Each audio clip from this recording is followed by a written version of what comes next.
In a world completely different from ours, magic exists. The Dark Lord Satan wages a campaign with his 4 generals, Ultramech, Lucifer, Alciel, and Malkoda, to conquer the multiple island continent under his realm of darkness. However, a brave human soon arose and led the human armies against the dark forces and pushed them back to their stronghold. Here, with advice from Alciel, Satan faces off against the hero, but eventually admits defeat, and instead, along with Alciel, opens up a dimensional portal and leaves their world with a vow to return. The portal exists in present-day Japan, and in addition to being shocked by their new human forms, Satan and Alciel are taken to the nearest police station. Here, Satan is able to learn a bit about this new world, which lacks magic. As events progress, Satan and Alciel get new identities, and are able to secure a residence, open a bank account, and go job hunting in order to survive. Sometime later, on his way to his part-time job at McRonald's franchise, Sadao encounters a beautiful scarlet-haired girl at a crosswalk, and offers her his umbrella to shield from the rain.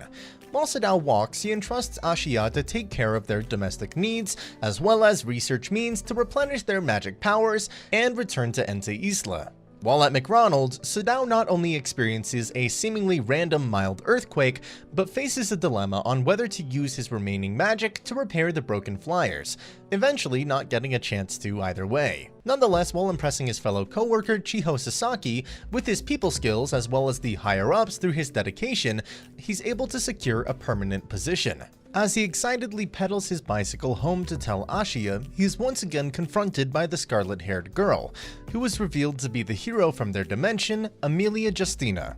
In the wake of Satan and Alciel's departure from Ente Isla, Emilia and her comrades decided to give chase. Back in present-day Japan, Sato tries to reason with Emilia, now under the identity Emi Yusa, but she instead pulls a cheap knife out of her bag and makes to attack him. Afterward, they both are arrested and brought to a police station for questioning, where the officer in charge mistakes them for having a lover's quarrel, much to Emi's protest. On their way home, Emi threatens Sato by letting him know that she knows where he lives, although he just shrugs. The following day, it is revealed that Emi works at a call center and does a bit of domestic shopping after work. Later that night, while feeling angry that she isn't living a better lifestyle than Sato, she pays them a visit. Ashia, in shock, locks her out, and while she sobs and begs for them to let her in, Sato casually explains her circumstances to him. After remarking on Sato's pathetic lifestyle, she explains to him that she, along with her priest, Olba Maya, were going to follow them through the portal before it disappeared, but she ended up being the only one transported. Sato then explains that he will work his way up the workforce and eventually take over Japan, which Emi again finds pathetic before she leaves. Over the next few days, Emi begins stalking Sato and Ashia around town and learns that they are living good, humble lives. She then visits Sato at McRonald's and asks to meet him after work at a crosswalk. Chiho Sasaki, noticing Emi's beauty, becomes jealous and later asks Sato about the recent earthquakes and learns that he is living with a male roommate, much to her relief. Afterward, while meeting Emi, she asks Sato if he had ever considered staying in the human world, but he explains that he will return to rule Ente Isla before he is pathetically knocked onto the ground. They both soon realize that they are being fired at with magic bullets from a sniper and make to escape. As Sato realizes that they have a common enemy, he casually blames Emi before leaving for the night. Emi, however, shows up again at his apartment, much to his suspicion of an ambush. She awkwardly asks if she could stay the night, since she lives a distance away and lost her wallet while they were escaping. Sato casually gives her sanctuary again, to Ashia's shock, as Emi tearfully ponders to herself how that situation arose. That night, Sato receives a mysterious text from Chiho, warning him that more earthquakes are on the way. The following morning, Emi leaves Sato and Ashia pickles from the ingredients they had in the fridge as thanks. At the same time, the national news broadcasts a report mentioning the shooting that Emi and Sato were involved in. Chiho can't help but feel delighted as Satan accepts her offer to meet and talk about the earthquakes, with caution from her mother to be wary of muggers. Meanwhile, Emi receives an anonymous call at work from the very same enemy who shot at them the previous night, explaining that destroying both her and Satan would be in Ente Isla's best interests. Later, the police are able to track down Sato due to his bicycle, and Emi is forced to vouch for his identity. As they leave the station, Emi tells Sato about their common enemy and warns him to be careful since killing him is her job. Afterward, Ashiya buys Sato new clothes for his date with Chiho. Finally, it's 5 p.m., the time of the date. Unbeknownst to Sato, Ashiya follows them to a nearby cafe to make sure nothing happens to Sato. As she suspiciously watches them, Emi catches him in the act and is utterly shocked to see Sato on a date, and enviously remarks at Chiho's cute appearance. She drags Ashiya into the cafe so they can eavesdrop. During the date, Chiho explains to Sato that she had been hearing a strange language lately, and that the people speaking were trying to contact someone and made references to a large earthquake soon to occur. Sato realizes that the phenomena were an interdimensional communication system called Idea Link, and that the earthquakes were most likely caused by a sonar spell trying to detect him and Emi. At this time, Sato notices Emi walk into the cafe and loudly makes his intention known of helping Chiho. As Chiho is about to confess to Sato, she is stopped by Emi, and Chiho misunderstands by thinking that she's Sato's ex-girlfriend, and they get into a loud argument then and there.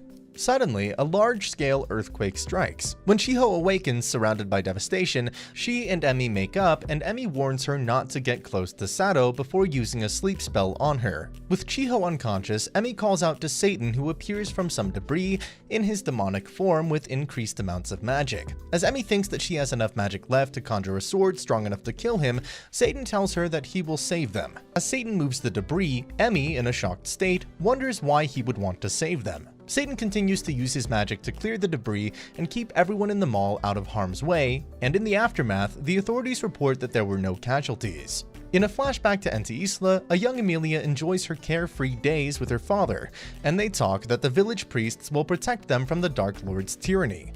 Soon, the same priests show up to take Emilia away from her father, who tells her that she is the only one who can defeat the Dark Lord, being a human-angel hybrid. Emilia laments that this was the last time she ever saw her father since the Dark Lord's forces destroyed their village, killing him. She then trains to use the holy sword Better Half and vows to slay the Dark Lord.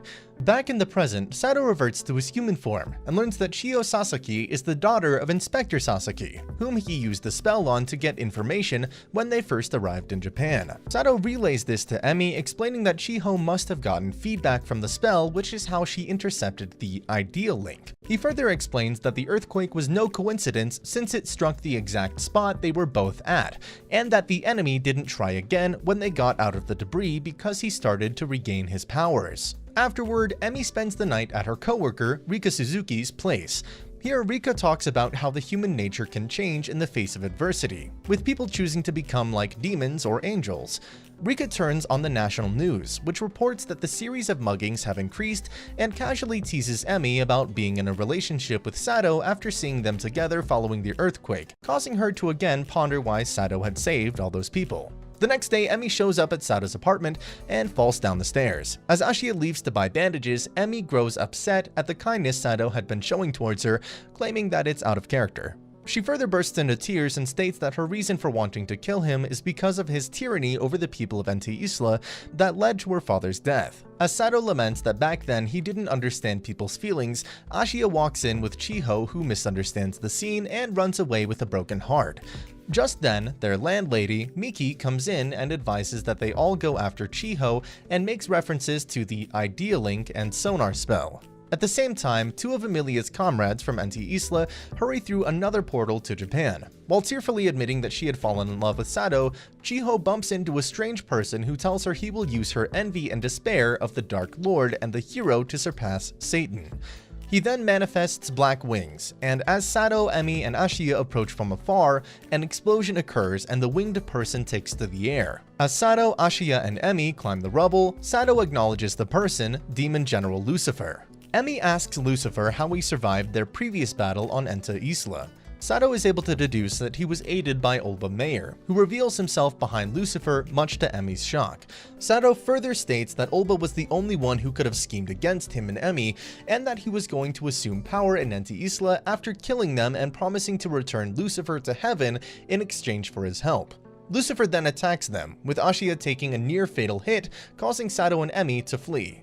Sato explains that Lucifer draws his magic from people's negative emotions, and thus was responsible for the string of muggings reported in the area, which he realized after his own magic returned during the mall collapse when the victim's fear fueled his own power. Since he could have regained his magic any time, Lucifer asks Sato why he didn't throw the world into chaos, and he states that he doesn't want to cause trouble for the present world that treated him well. Just as Lucifer uses Chiho's emotion to attack them with a barrage of magic bullets. Ulba appears with a gun and shoots Sato's leg, just as he teleports them to the front of the crowded Sasazuka station. Here, as the crowd looks on in awe at the spectacle, a magic bullet seemingly kills Sato. Lucifer then attacks the overloaded roadway, and it collapses straight towards Emi and Chiho. Just then, Satan emerges in his demonic form and saves Emi and Chiho from being crushed. Emi realizes that he teleported them into the crowded area on purpose so he could feed off of everyone's fear and regain his magic. Satan then projects a barrier around the entire city, knocking all the civilians unconscious. Emilia summons her magic and takes to the skies and engages Lucifer in aerial combat. Emilia is saved from a strong attack by Ashia, also in his demonic form, explaining that Satan's magic saved him from death. Lucifer, outmatched, coerces Ulba to use his remaining magic to help him. Satan promises to show Chiho how the soft serve machines work later and lets the debris down gently. Ulba begins attacking with lightning magic but is defeated by LCL. Finally, Satan rises into the air, having gained enough magic power, appearing in front of the petrified Lucifer and finishes him with a multi-layered magical punch. And that's the end of the video. As always, if you liked what you saw, subscribe to the channel. I'll be uploading a lot of videos just like this, so I'll see you in the next one.